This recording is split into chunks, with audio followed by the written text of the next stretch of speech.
Hey guys, I'm Chris with a glimpse inside, and we're going to give you a closer glimpse today. Let's go.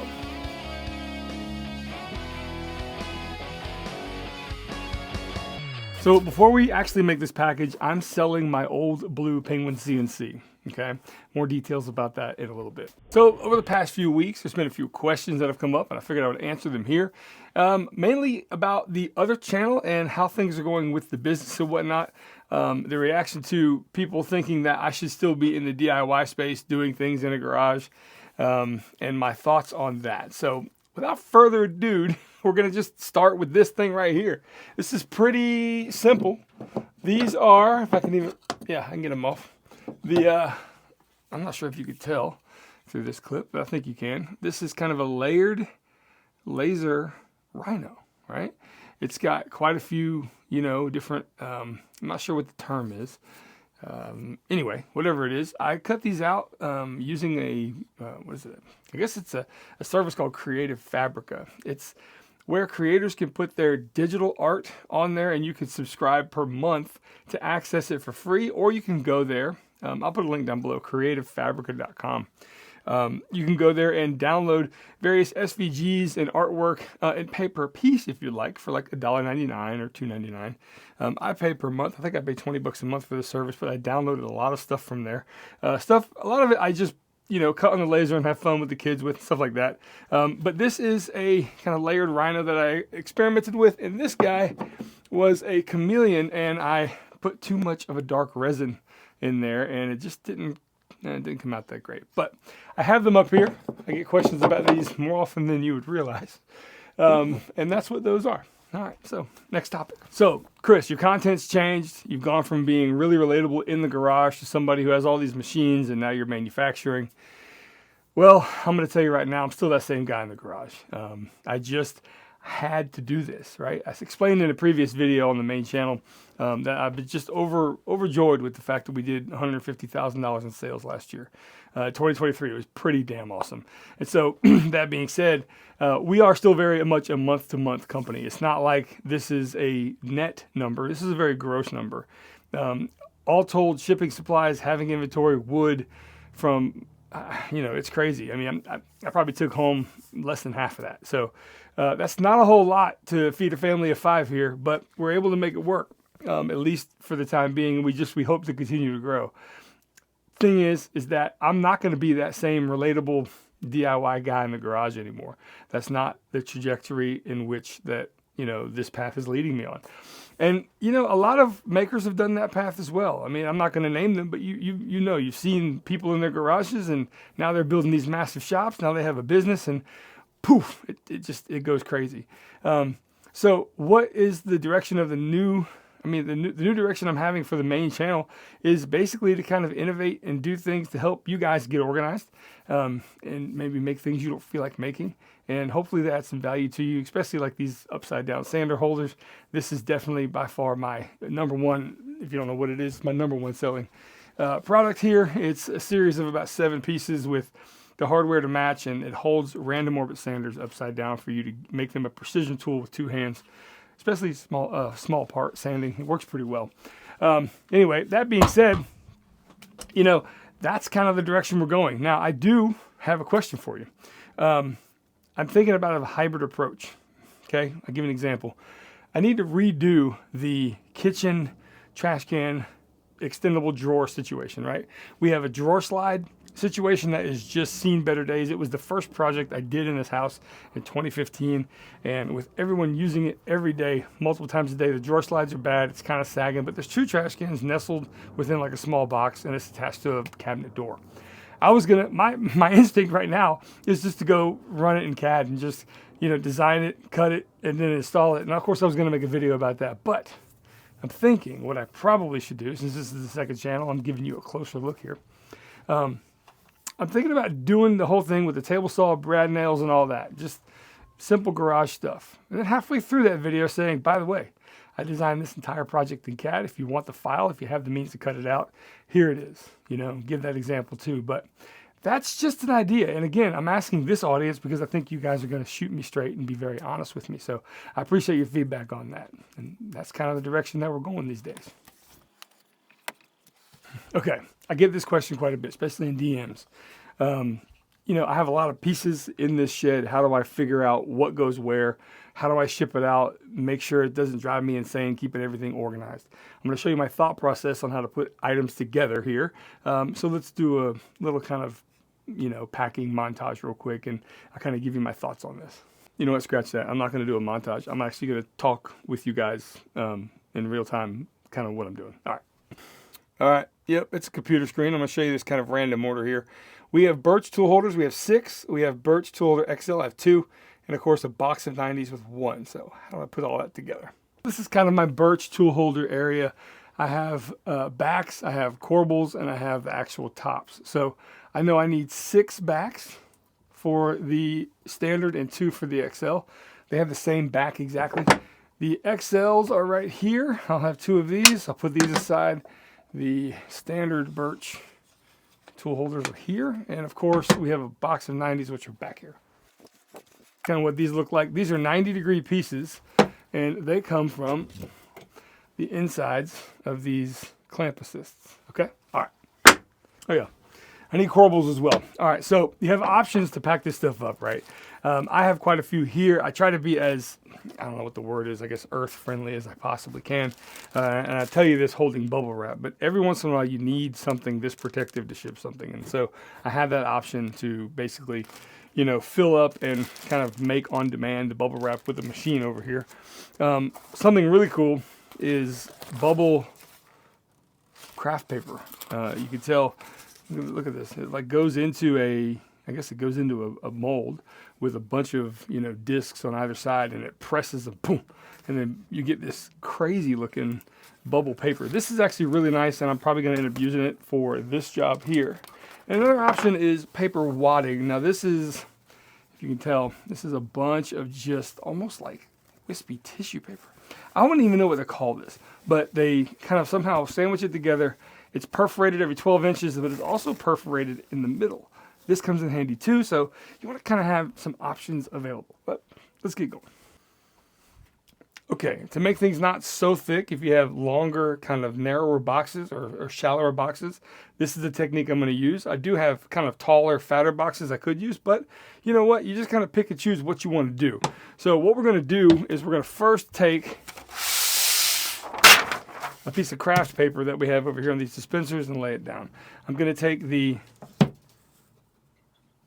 Birch tool mounts, and I'm going to orient them in such a way that they're going to kind of press up against each other like that. I'm going to take 3 corbels as well, and we're going to put them in this corner here. Now you can see we've kind of got a unit here, but I do include hardware every single order. These are really, I think, some of the best screws on the planet, if you can get a good look at that. These are Robertson head, square lock head, and of course there is enough in here to do, I'll include a bit extra, to do 3 or 4 tool mounts, and they can go up on the wall. I get those from Custom Service Hardware. I'll link them down below too. By far the least expensive you're ever going to pay for screws or hardware, and I think they're the best I've ever used. So it's kind of a win-win. So at this point, you can just wrap this up, okay? And I'll show you. This will be fine. I'll do 2 examples. We'll wrap up one just in the paper like this. Grab some tape, put it on there, and then I've always liked wrapping presents, so I kind of like this process where you just kind of fold it in, get yourself, excuse my shoulder there. Oh, okay.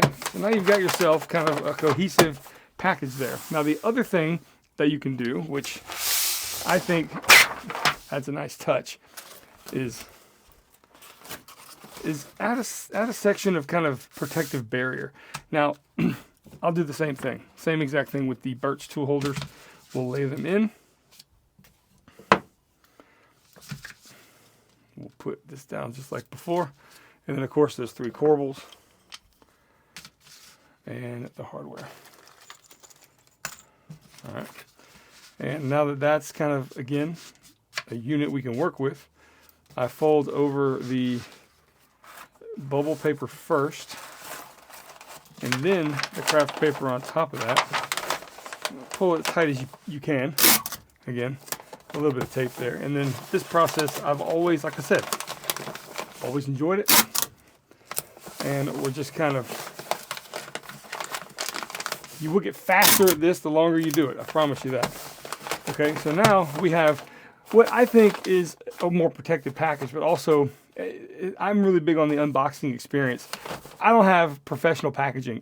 That's not what I'm saying.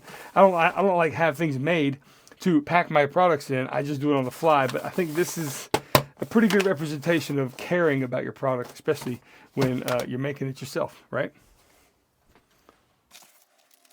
And so the same process here for the tool holder XL. Again, horrible camera angle, but you know, you get the gist. I'll flip you around here and show you this back wall full of boxes, right? I have, again, boxes that are very thin and narrow. That you can see this is how tall it's going to be. Everything else folds on the inside. And then, of course, I've got boxes like this that are extremely, you know, deep. And these are great. I actually, honestly, I packed those up in a way I thought I was going to do a thin and narrow. But I think I may go with the deeper box. But I don't think I need a 10-inch or 8-inch box. I think I need a 6-inch. So let's try this.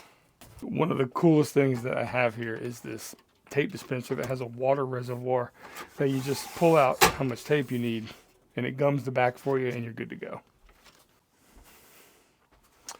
So the technique I'll use is to assemble the box, of course.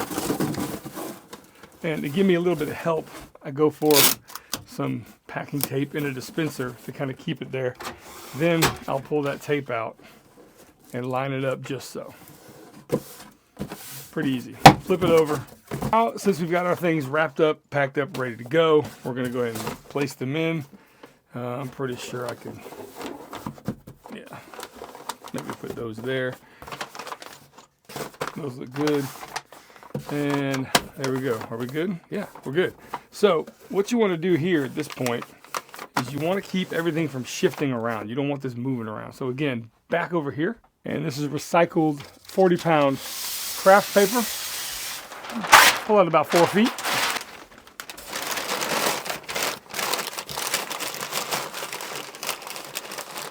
I like to just press it in there. Give it some nice kind of pillowy cushion aesthetic, whatever that is. And then when you fold this in, you know you're good to go. Now that's not going to go anywhere. All right, we got our label. And of course, like I said before in an earlier short on the main channel, I do give out stickers with every order. And lay them in there. Now, there was a comment that was like, hey man, you really shouldn't be putting this paper this close to the top where people could cut it through. Well, what I try to do is put it right underneath one of the tabs. That way when you do cut through it, you're cutting through this, not necessarily the paper. So I think it's far enough away. Now the other option, of course, if I was to be extremely careful, is to slide it under there. And that's fine too. So maybe I'll do that. All right. One of my pet peeves is actually right here. If you can see this box is sticking out from where it closes. I like to push this all the way in and keep that exactly flush. Again, this is probably overkill, but I don't think so. I think putting things on things neatly, I mean, maybe it's just the maker in me, but to make a really nice package like this, you know, just kind of goes with the territory. Okay, so there we go. That was one way to do it. There's many ways to do it. Work what's best for you. Experiment, you know, buy boxes off Amazon at first before you start these big accounts at like Uline or the Boxery. I recommend them both. Here's the deal. I mentioned earlier that I'm selling my CNC and I just need the room in the shop. My shop, everybody that ever comes over here, when they go, oh, I've seen this on YouTube, let's check it out. They walk in and they go, oh, it's not... It's smaller than I imagined, right?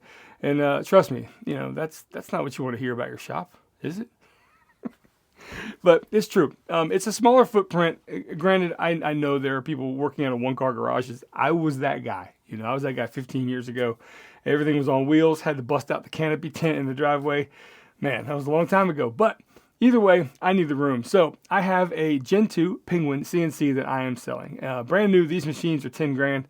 I'm going to ask $6,500 or some reasonable offer. So I'm going to put my Instagram down below. Shoot me a DM if you're interested in that. Hopefully you might be close to Northeast Florida, where logistically it's just easier to get to you.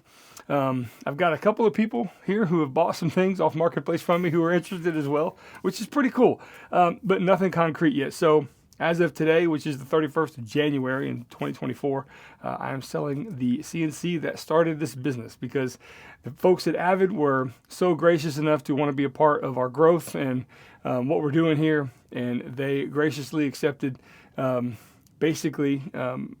accepting their machine. They accepted me accepting their machine. They were nice enough to send the machine over and allow me to use it organically and just show you guys the functionality. And oh my goodness, it has been an absolute game changer.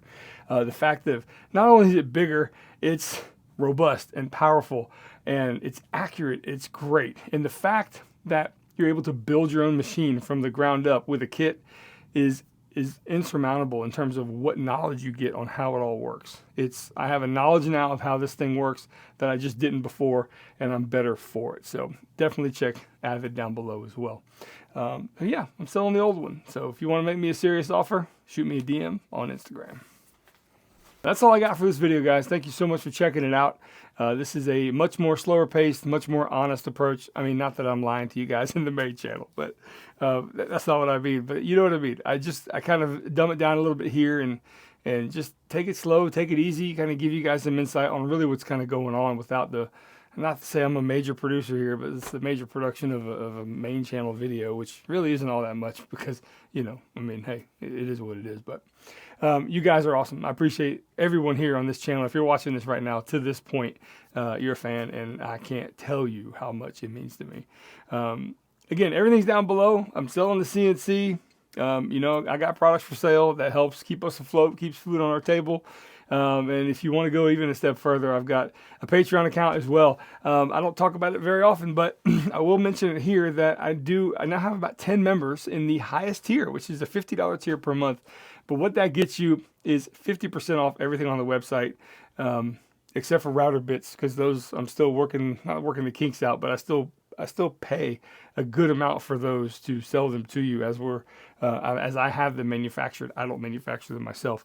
But yeah, 50% off everything on the website except those router bits. And also everything I design. It could be 6 to 10 to 20 times a year I come up with a new product or a new thing. And even if it doesn't make it to market, the almost final version will be shipped to you. I call it I'm sending you all my prototypes and final products, just because you're a member. Recently, I sent out all 4 of the Living Hinge collection, plus the Gluebot caddies.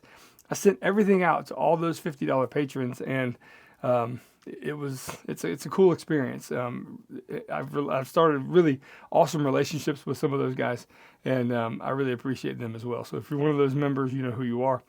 Thank you beyond measure. You mean the world to me. All right, guys. See you later. Bye.